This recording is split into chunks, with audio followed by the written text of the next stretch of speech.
Wa inna rabbaka lahuwal azizur rahim. Apa sih bedanya manhaj dengan madhab? Iya. Manhaj itu Pak adalah metode di dalam memahami. Itu manhaj. Sedangkan madhab adalah hasil ijtihad seorang imam atau ulama. Iya.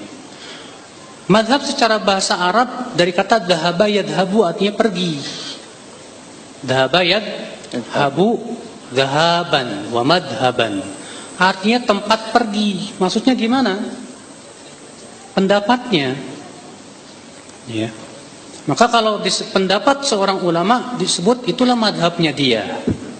Paham nggak Pak? Nah di dunia Islam ini kemudian terkenal ada istilah 4 madhab.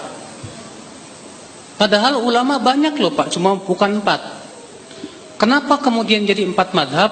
Karena merekalah yang paling banyak pembelanya Pak. Dan memang dari sisi keilmuan juga luar biasa. Wailah di zaman Imam Syafi'i ada enggak ulama-ulama yang sekaliber dengan Imam Syafi'i, bahkan lebih dari Imam Syafi'i? Banyak dari sisi keilmuan. Tapi kefakihan Imam Syafi'i luar biasa. Sehingga ya banyak murid-muridnya, banyak pembela-pembelanya. Di zaman Imam Malik ada enggak yang sekaliber dengan Imam Malik? Banyak, Pak. Bahkan banyak sebagian ulama lebih mendahulukan keilmuan Laits bin Sa'ad daripada Imam Malik. Sezaman itu. Ya, tapi ternyata yang lebih masyhur Imam Malik karena murid-muridnya yang tersebar dan pembela-pembelanya lebih banyak. Ya. Imam Bukhari kenapa nggak jadi mazhab sendiri Pak? Padahal kan namanya masyhur sekali Imam Bukhari kan ya. Iya. Karena ternyata Pak ulama-ulama setelah imam yang 4 itu mereka ternyata lebih merojikan salah satu pokok-pokok salah satu dari madhab itu. Imam Bukhari lebih banyak condong dalam masalah usul-usul madhab itu kepada Imam Syafi'i, Imam Bukhari. Sehingga dikatakan Imam Bukhari itu madhabnya Syafi'iyah. Walaupun beliau banyak juga menyelisihi madhab Syafi'i. Karena tidak ada satupun ulama madhab yang fanatik kepada madhabnya. Tidak ada satupun ulama madhab yang mengatakan nggak boleh keluar dari madhab. Nggak ada. Imam Nawawi, beliau terkenal madhab Syafi'i, tapi beliau menyelisih madhab Syafi'i dalam masalah daging unta. Imam Al-Khattabi, terkenal beliau madhab Syafi'i, tapi beliau menyelisih madhabnya sendiri dalam 119 permasalahan. Ibnu Hajar Al-Asqalani, terkenal beliau madhab Syafi'i, tapi antum baca dalam Fathul Bari, banyak sekali seringkali beliau menyelisih madhabnya, karena adanya dalil yang menurut beliau lebih kuat dan lebih rajih. Ya. Terus kenapa ulama-ulama dinisbatkan kepada madhab?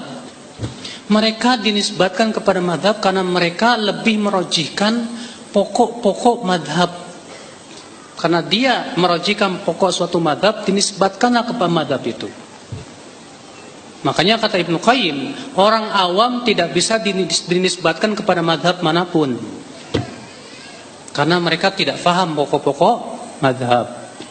Yang bisa dinisbatkan kepada madhab itu orang yang betul-betul faham tentang pokok-pokok madhab. Ya, paham tidak Pak? Nah ini yang akal Islam. Di Indonesia sendiri Pak, banyak orang yang mengatakan ente nggak usah banyak-banyak madhab. Kenapa? Madhab Syafi'i udah Syafi'i aja. Tapi ternyata dalam kelakuannya sehari-hari juga dia nggak kuat-kuat banget berpegang kepada madhab Syafi'i. Saya berikan contoh. Kalau habis sholat dikerasin tuh. Tiap habis sholat dikerasin. Padahal itu bukan madhab Syafi'i Pak. Madhab Syafi'i itu pendapatnya adalah zikir setelah sholat sir, bukan keras. Yang dikeraskan itu madhab Hambali.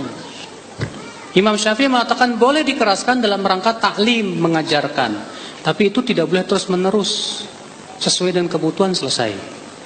Sementara di Indonesia yang mengaku madhab Syafi'i malah melakukannya terus menerus. Jadi dalam masalah ini boleh dong pindah dulu kepada Hambali? Ya nggak apa-apa. Kalau buat mereka nggak apa-apa, buat kita nggak boleh. Itulah aneh. Ya.